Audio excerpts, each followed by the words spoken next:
Cyber attacks can feel like total chaos, right? A breach happens, and it seems to come completely out of the blue. But what if I told you there's actually a hidden structure to it all? A predictable pattern that most attackers follow, almost like a script. Well, that script is real, and once you understand it, it changes everything. Just think about that for a second. What if you could see an adversary's entire game plan before they even made their first move? I mean, that would completely flip the script on how you defend your network. Turns out that playbook exists. It's called the cyber kill chain. And this isn't just some academic theory. It's a battle-tested model that comes straight out of the defense industry. Back in 2011, Lockheed Martin took a military concept and adapted it to bring some much-needed order to the Wild West of cybersecurity. The whole idea is to take a really complex attack and break it down into a series of clear, predictable stages. So by getting a grip on this framework, we can start to think like an attacker. We can actually see the logical steps they take, anticipate what they're going to do next, and, most importantly, figure out exactly how to trip them up before they can do any real damage. And here's the absolute key. An attack is only successful if the bad guy completes every single step in this chain. For us defenders, that is fantastic news. It means we don't have to be perfect all the time. We just have to break one single link in that chain at any stage, and the whole attack just falls apart. All right, so what does this playbook actually look like? The cyber kill chain is built on 7 sequential stages that basically map out an attack from start to finish. So let's walk through them one by one.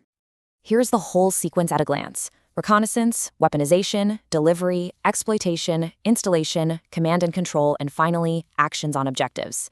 You can pretty much think of this as the attacker's to-do list for a successful hack.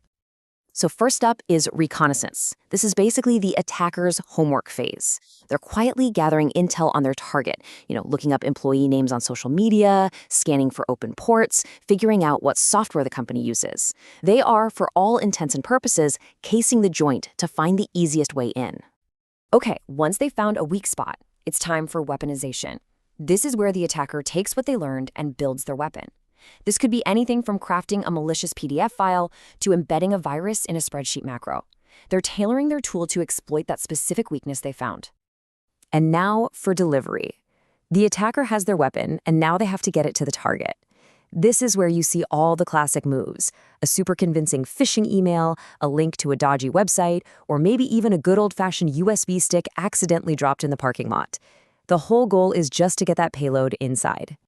This is the moment of truth. Exploitation. The trap is sprung. The user clicks the link, opens that attachment, or plugs in the drive, and bam, the malicious code runs. This is the exact instant the attacker breaks through the defenses and gets their very first foothold inside the network. So, once they're in, an attacker's biggest fear is getting kicked out. That's where the installation stage comes in.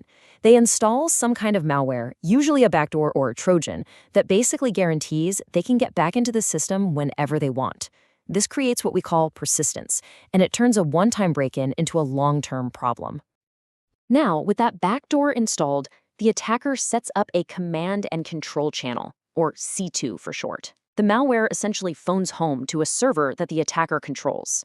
This gives them a remote control to the compromised machine, letting them issue commands and move around the network from anywhere in the world. And finally, we get to the end game: actions on objectives. After all that careful work, the attacker finally does what they came to do. This is where they steal the sensitive data, encrypt files for a huge ransom payment, or maybe just destroy critical systems for the fun of it. This is where the real damage happens. So now that we've walked through the attacker's playbook from start to finish, the big question is, how do we use it against them? Because understanding the attack is one thing, but actually building a solid defense is a whole different ballgame. Let's take a look. This is where it gets really powerful. Look how for every single stage of the attack, there's a direct counterplay for us. To mess with their reconnaissance, we limit how much data is publicly available. To stop delivery dead in its tracks, we train our employees to spot phishing emails.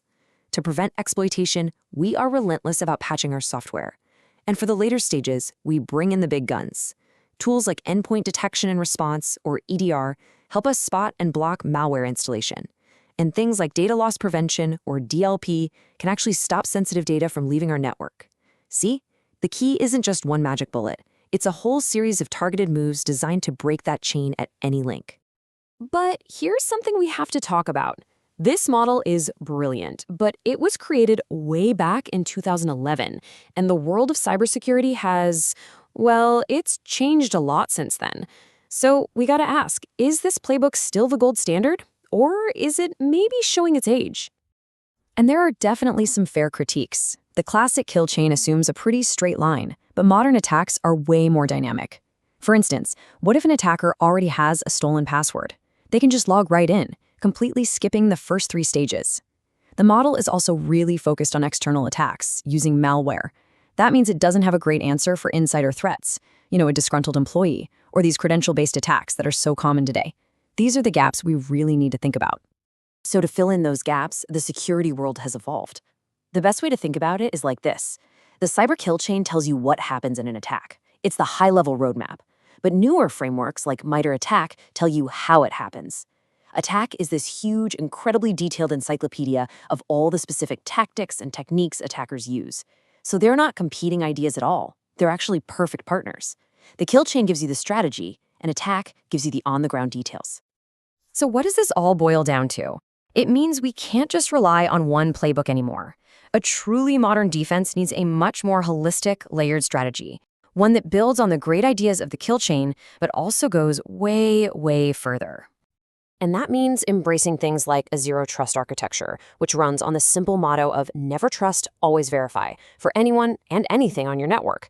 It means making multi-factor authentication an absolute must-have to shut down those stolen password attacks. It's about shifting from just defending to actively hunting for threats. And critically, it means having a rock-solid incident response plan ready to go before you need it. And always, always training your employees, because they are often your first and best line of defense. So, as we wrap this up, I want to leave you with one final question to think about. When you look at all those stages of an attack, from that initial recon all the way to the final objective, which link in your defense is the one that's most likely to break? Because knowing the answer to that is the very first step to building a much, much stronger chain.